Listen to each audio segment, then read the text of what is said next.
மகாபாரதம் பதிவுல அடுத்ததா பார்க்க போற பதிவு தேவலோகத்தில் இருந்து விடைபெறும் அர்ஜுனன். பாண்டவர்கள் காமியக வனத்தை அடைந்தார்கள். ஆண்டுகள் பலவும் சென்றது. அர்ஜுனன் வரவை எதிர்பார்த்து அவர்கள் காத்து கொண்டிருந்தார்கள். தேவலோகத்தில் அர்ஜுனன் எல்லா கலைகளையும் நன்கு கற்று தேர்ந்தான். அர்ஜுனனின் திறமையை பரிசோதிக்க நினைத்த இந்திரன் அர்ஜுனனை அழைத்து, மகனே, கடலுக்கு அடியில் 3 கோடி அசுரர்கள் வாழ்ந்து வருகிறார்கள். அவர்கள் தேவருக்கு பல துன்பங்களை கொடுத்து வருகின்றார். அந்த அரக்கர்கள் எவராலும் அழிக்க முடியாத பல வரங்களை பெற்றுள்ளனர்.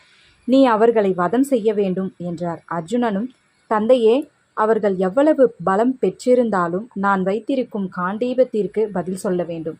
அவர்களை நான் அழித்து விட்டு வருகிறேன் என்றான். அதுக்கப்புறமா இந்திரன் ராமாயண யுத்தத்தின் பொழுது ராமருக்கு கொடுத்தனுப்பிய தேரையும் கொடுத்தார். அந்த தேர் பறக்கும் தன்மையையும் உடையது. அர்ஜுனனும் அந்த தேரில் ஏறினான். மாதளி தேரை செலுத்தினான். இவர்களுக்கு வழிகாட்டியாக சித்திரசேனன் என்ற கந்தர்வன் சென்றான். அனைவரும் அரக்கர்கள் இருக்கும் இடத்தை அடைந்தார்கள். அர்ஜுனனும் பலத்த முழக்கத்துடன் தனது வில்லையும் எழுப்பினான். இந்த சத்தத்தை கேட்ட அரக்கர்கள் இந்திரன் தான் தன் பரிவாரங்களுடன் வந்துள்ளான் என எண்ணினர். அர்ஜுனன், சித்திரசேனன், கந்தர்வன் அசுரர்கள் முன் நின்றனர்.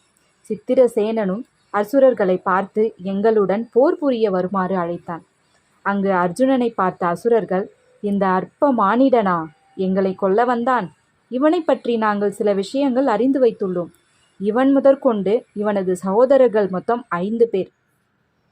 இவர்கள் 5வரும் திரௌபதி என்னும் பெண்ணை மனம் புரிந்து கொண்டனர். ஆனால் மனம் புரிந்த பெண்ணை இவர்களால் காப்பாற்றிக் கொள்ள இயலவில்லை. சூதில் துரியோதனனிடம் தோற்றுவிட்டனர் என கூறி ஏளனமும் செய்தனர். இதை கேட்ட அர்ஜுனன் மிகவும் கோபம் கொண்டான். உடனே தனது வில்லை எடுத்து அரக்கர்களை நோக்கி பல பாணங்களை ஏவினார். அரக்கர்களுக்கும் அர்ஜுனனுக்கும் இடையே யுத்தமும் உண்டானது.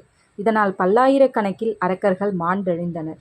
ஆனால் சிறிது நேரத்தில் அவர்கள் புத்துயிர் பெற்று எழுந்தார்கள். வெகுநேரம் அரக்கர்களை நோக்கி அர்ஜுனன் பானம் ஏவிய வண்ணம் இருந்தான். ஆனாலும் அரக்கர்கள் மாண்டாலும் புத்துயிர் பெற்று எழுந்து கொண்டே இருந்தார்கள். இதனால் என்ன செய்வது என்று தெரியாமல் அர்ஜுனன் திகைத்து நின்றான். அப்பொழுது அர்ஜுனனுக்கு ஒரு அசரீரி ஒலி எழுந்தது. அர்ஜுனா, நீ இந்த அரக்கர்களிடம் தோற்பது போல் பாவனை செய். அப்பொழுது அவர்கள் உன்னை பார்த்து எள்ளி நகைப்பர். பிறரை பரிகாசம் செய்தால் அவர்கள் இறந்து விடுவர். இது அசுரர்கள் பெற்ற சாபம். அப்பொழுது நீ பிரம்மாஸ்திரத்தை அரக்கர்கள் மீது ஏவவும் என அந்த அசரீரி அர்ஜுனனின் செவிகளில் விழும்படி மட்டும் சொல்லிவிட்டு மறைந்தது. அந்த அசரீரி சொல்லியபடி அர்ஜுனன் அரக்கர்களிடம் தோற்பது போல் பாவனை செய்தான். இதை பார்த்த அரக்கர்களும், அற்ப மனிதனே, உன்னுடைய வீரம் அவ்வளவுதானா? சிறு புழுவை போல் சுருண்டு விழுந்து விட்டாயே.